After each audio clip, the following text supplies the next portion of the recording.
প্রেমাদাসা স্টেডিয়ামের সাথে বাংলাদেশের খুব একটা প্রেমের সম্পর্ক নেই। এই স্টেডিয়ামে বাংলাদেশ যতগুলো ম্যাচ খেলেছে ঠিক সবগুলো ম্যাচেই বাংলাদেশ হেরেছে।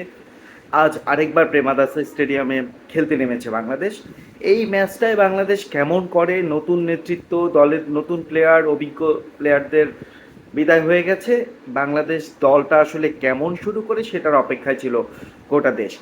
প্রথম ইনিংসের খেলা শেষ হয়েছে, শ্রীলঙ্কাকে 244 রানে অল আউট করে দিয়েছে মেহেদী হাসান মিরাজের দল। তাসকিন আহমেদ দুটো সিরিজ শেষে ফিরেছেন ইনজুরি থেকে। তাসকিন আজকে যেভাবে বোলিং করেছেন খুবই দারুণ লেগেছে। 4 উইকেট নিয়েছেন। তানজিদ হাসান সাকিব তিনি নিয়েছেন 3টি উইকেট। মোস্তাফিজুর রহমান দারুণ বোলিং করছিলেন, বাট ইনজুরির কারণে সম্ভবত ক্র্যাম্প করেছেন, তিনি চলে গেছেন মাঠের বাইরে। তো পুরো ওভারটা তিনি শেষ করতে পারেননি। এর বাইরে অভিষিক্ত তানভীর ভালো বোলিং করেছেন।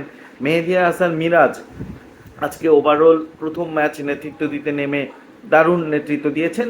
হ্যাঁ, কিছু হয়তো ভুল ত্রুটি ছিল, সেই জায়গাগুলো হয়তো সময়ের সাথে সাথে সলভ হয়ে যাবে।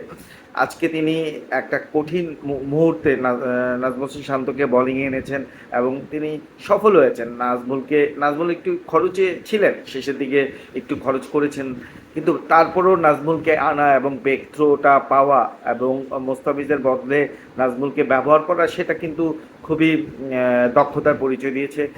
নাজমুল হোসেন শান্ত কিন্তু এর আগেও বোলিং করতেন, বয়সভিত্তিক ক্রিকেটে কিন্তু তিনি একজন অলরাউন্ডার হিসেবেই খেলেছিলেন। তিনি ব্যাটিংটার পাশাপাশি বোলিংটাও করতেন, বাট ন্যাশনাল টিমে আসার পরে বোলিংটা ঠিক নিয়মিত করছিলেন না। সো সব কিছু মিলিয়ে আসলে নাজমুলের এই যে নতুন একটা অধ্যায় শুরু হলো, নেতৃত্বটা ছেড়ে দিয়ে মানে নেতৃত্ব বাদ করার পরে তিনি একজন ব্যাটার হিসেবে রোল প্লে করবেন, পাশাপাশি তার বোলিংটাও কিন্তু বাংলাদেশের দল ক্যারি করতে পারবে। তো নাজমুলের কাছ থেকে যদি আমরা অলরাউন্ডার পারফরমেন্সটা পাই, সেটা কিন্তু দলের জন্য বেটার হবে। তো আশা করবো যে স্কোর বোর্ডে 245 রান হয়েছে, সেই রানটা বাংলাদেশের ব্যাটসম্যানরা অনায়াসেই করতে পারবে, সেই অপেক্ষায় আসলে গোটা দেশ এবং আমি নিজেও।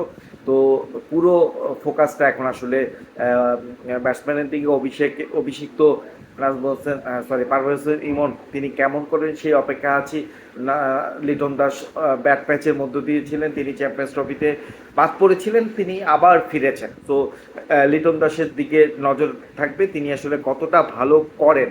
পাশাপাশি যদি বলি বাকি যে ব্যাটসম্যানরা, মেহেদী হাসান মিরাজ আমার ধারণা তিনি মুশফিকের জায়গায় ব্যাটিংটা করবেন। মিডল অর্ডারে যদি তিনি ফিরেন, সেখানে তিনি কেমন করবেন সেটাও আসলে দেখার। তো ওভারঅল যদি বলি আসলে একটা ফোকাস পয়েন্ট থাকবে যে এই ব্যাটসম্যানদের দিকে। তো প্রত্যাশা করবো আসলে ম্যাচটা খুব সহজ এই শেষ করবে বাংলাদেশ, এবং আজকে যদি এই ম্যাচটা জিততে পারে বা বাংলাদেশ র্যাঙ্কিংয়ে 9-এ উঠে আসবে, সেটা খুবই গুরুত্বপূর্ণ। নয়তো বাংলাদেশ দল কিন্তু 2027 সালে যে বিশ্বকাপ আছে সেই বিশ্বকাপে সরাসরি খেলার সুযোগ পাবে না। তাতে করে তাদের একটা বাছাই পড়বে খেলার সম্ভাবনা তৈরি হবে। তো সেই ঝুঁকিতে সম্ভবত মিরাজরা যেতে চাইবেন না। সেক্ষেত্রে এই যে 3 ম্যাচের যে ওয়ানডে সিরিজটা, সেটা সবগুলো ম্যাচ জিতে পরবর্তী ধাপের জন্য তৈরি হয়ে থাকবে বাংলাদেশ। আশা করি যে আজকের ম্যাচটা জয় দিয়ে সেই পথে যাত্রা শুরু করবে।